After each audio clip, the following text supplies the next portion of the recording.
Songs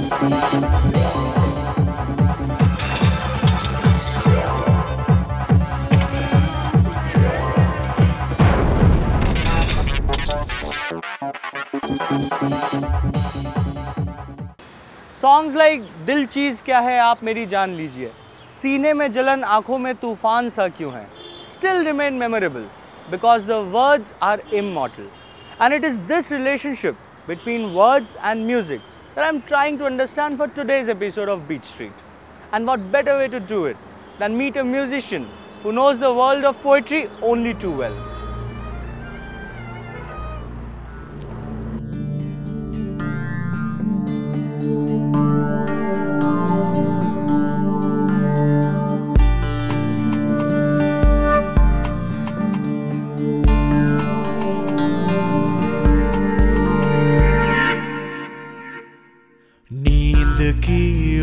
से पलकों को भिगोए कैसे, जागना जिसका मुक़द्दर हो वो सोए कैसे, नींद की ओस से पलकों को भिगोए कैसे, जागना जिसका मुक़द्दर हो वो सोए कैसे।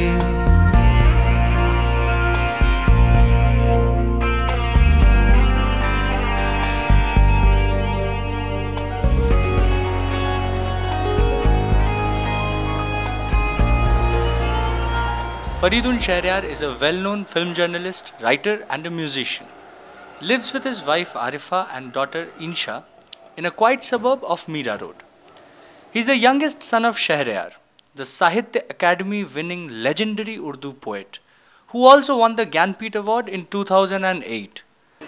Palkon ko bhigoye kaise is a nazm written by Shahryar Sahab and sung by Faridun.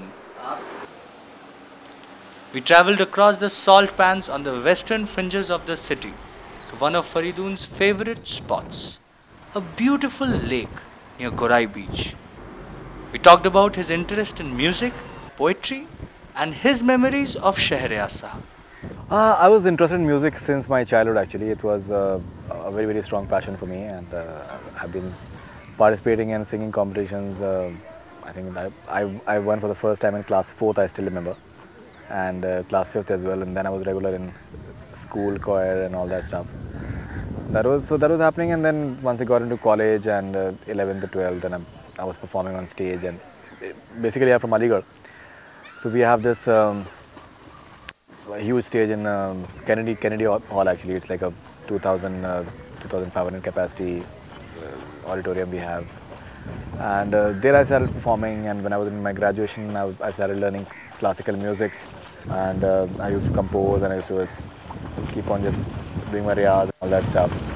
Then I came to Bombay, and I was having this this demo that I had cut where the likes of a few of my compositions, where the likes of Gussie Rick had played the guitar and Rahul Ram had played the bass guitar, and we had sarangi and tabla and all that stuff. Basically I was trying to just fuse the Indian as well as Western instruments. I did a lot of jingles for radio, and then Sunrise Radio in UK and all that. So television stuff as well, Marlex pressure cooker, and quite a bit of stuff in fact. Right. For a period of 15 months I was just writing.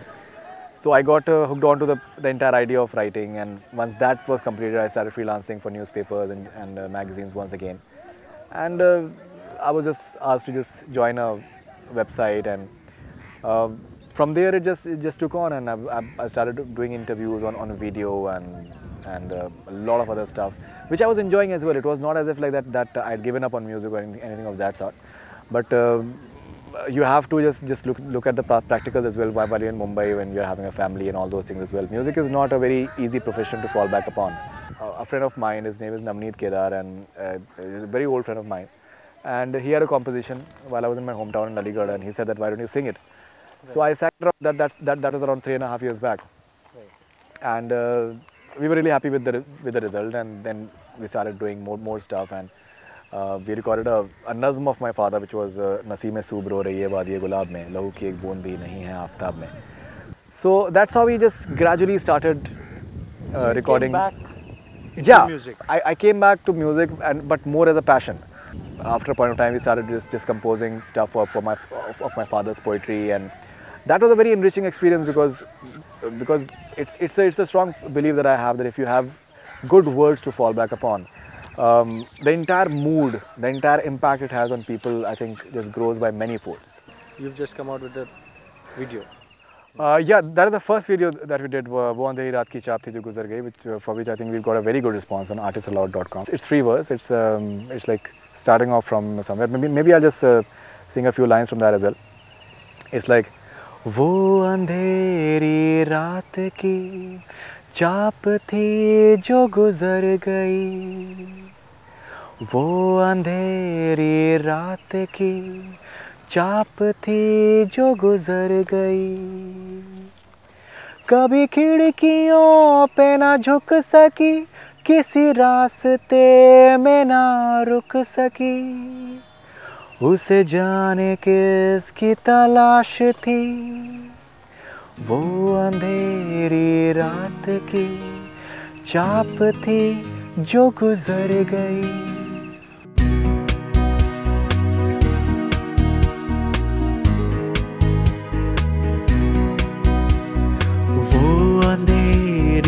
रात की चाप थी जो गुजर गई,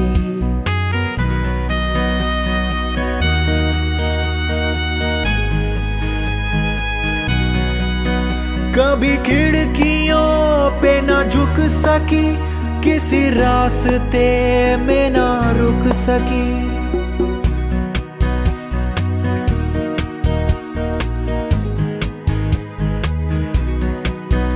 उसे जाने किसकी तलाश थी, मेरी आँख ओस से तर रही, मुझे ख्वाब बुनने की लत रही, कभी एक सूनी सी रह गुजर पे खड़ा था मैं, कभी दूर रेल की पटरियों पे पड़ा मैं,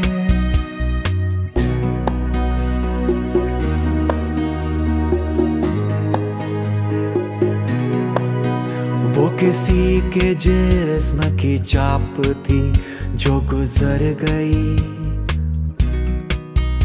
उसे जाने किसकी तलाश थी, मेरे दिल के दश्त की रेत में खिली थी वो, मुझे एक गली में मिली थी वो, उसे मुझसे शौक़ विसाल था, मेरे ख्वाब मुझसे खफा हुए, मुझे नींद आई मैं सो गया, यही रत जगों का सवाल था. This beautiful song was written by Professor Akhlaq Muhammad Khan Shahriyar, who also wrote the lyrics for songs like In Aankhon Ki Masti Ke and Ye Kya Jagah Hai Dosto from Umrao Jaan. That stereotypical concept of what you have of poets, he was never that. He was never that. He never wore the kurta pajamas, and he never wore just ate the pan and topi and all that stuff. He always was in shirt, pant and suits and everything. He totally was an antithesis of what the stereotype that you have of poets, especially Urdu poets. He did not take his poetry seriously at all, in the sense that he was very, very passionate about when he was writing something. He was ruthless while being his own judge, in the sense he'll never write something just for the heck of writing.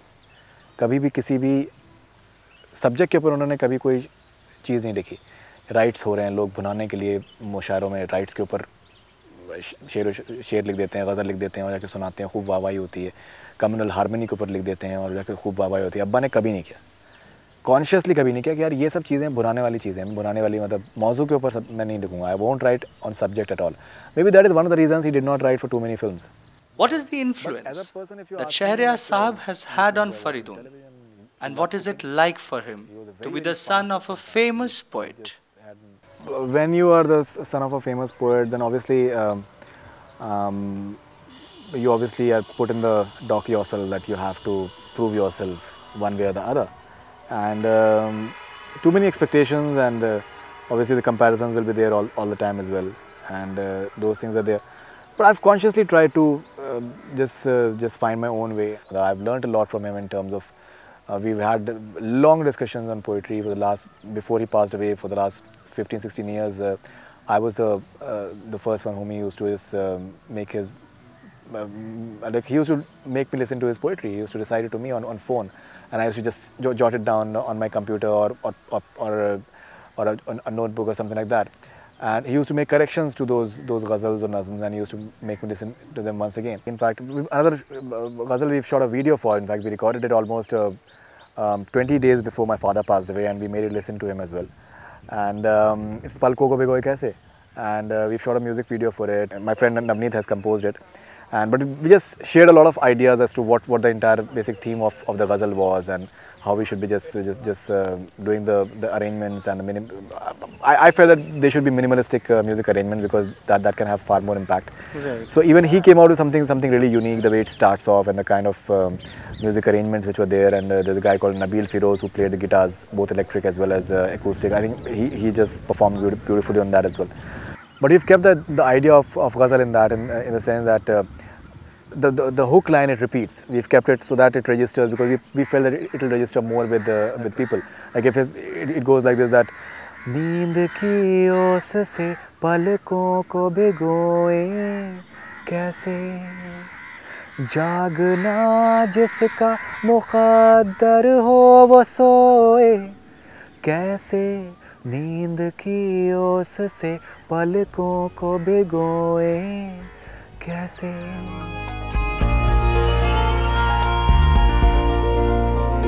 रेत दामन में हो या दश्त में बस रेत ही है, रेत दामन में हो या दश्त में बस रेत ही है, रेत में फसले तमन्ना कोई बोए कैसे, जागना जिसका मुक़द्दर हो वो सोए कैसे, नींद की ओस से पलकों को भिगोए कैसे, जागना जिसका मुक़द्दर हो वो सोए कैसे.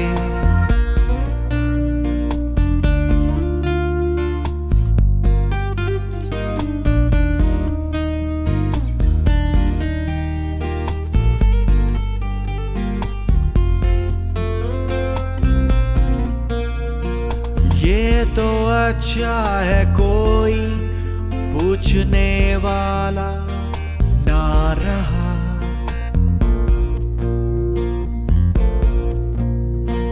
ये तो अच्छा है कोई. Professor Shahryar's poetry uses everyday words and yet is immensely lyrical. His nazms deal with the angst of individuals who are but pawns in the larger scheme of things, and it is their voice and their predicament that finds an expression in Shahryar Saab's work. Like अगर मैं आपको coat करूँ, इब्तिदा जो भी हो अंजाम है हर एक का ये, जिंदा रहने की हवस और जुनून दुनिया का. Now this is a very realistic line, which I think it's true for almost anyone. आपकी शुरुआत चाहे जो भी हो. Very interesting choice of words. Ultimately, as well. Yeah.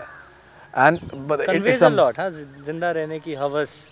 Right. And so I think he's very clear in what he's saying. Right. In the poem. Absolutely. And also not very clear, you know.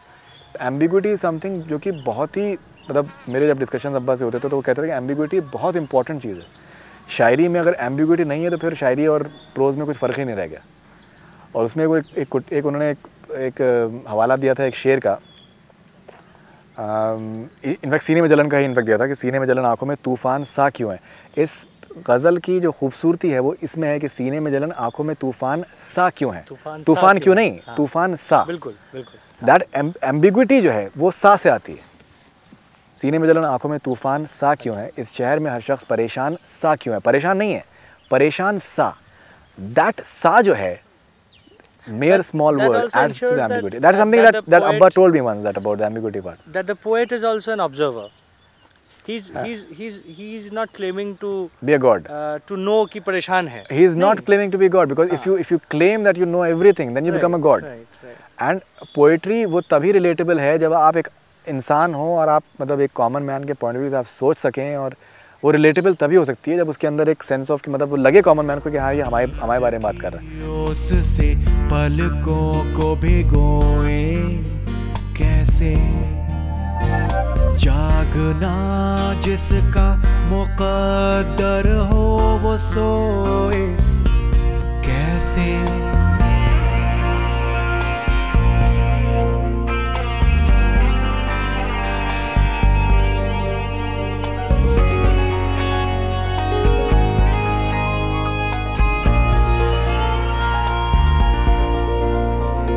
वरना सैला बहा ले गया होता सब कुछ,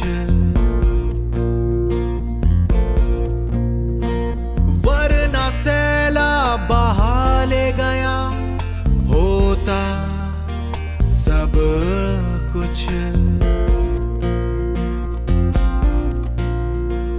आँख को जब्त की ताकीद है रोए कैसे, जागना जिसका मुकद्दर हो वो सोए कैसे।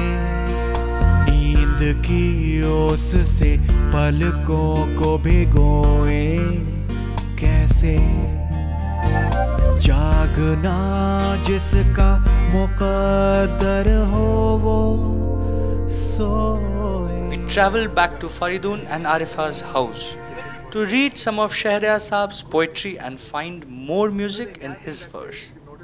Intrigued by the beauty of Shahryar Saab's poetry, I tried to read a little more from one of his most famous collection of poems. Of course, with some generous help from Arifa and Faridun. There are quite a few that I like very much, but one of them is from Hijr ke Mausam, and this is entitled सूरज का सफ़र ख़त्म हुआ.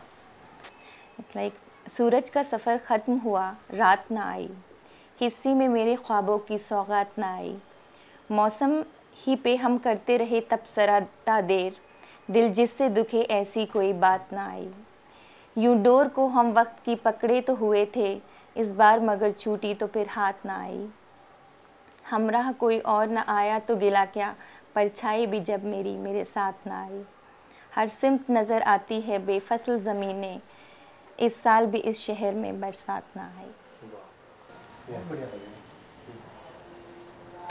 ये है ख्वाब का दरबंद है। In fact ये title नज़्म है जिस पे अब्बा को साहित्य अकेडमी अवार्ड मिला था 1987 में।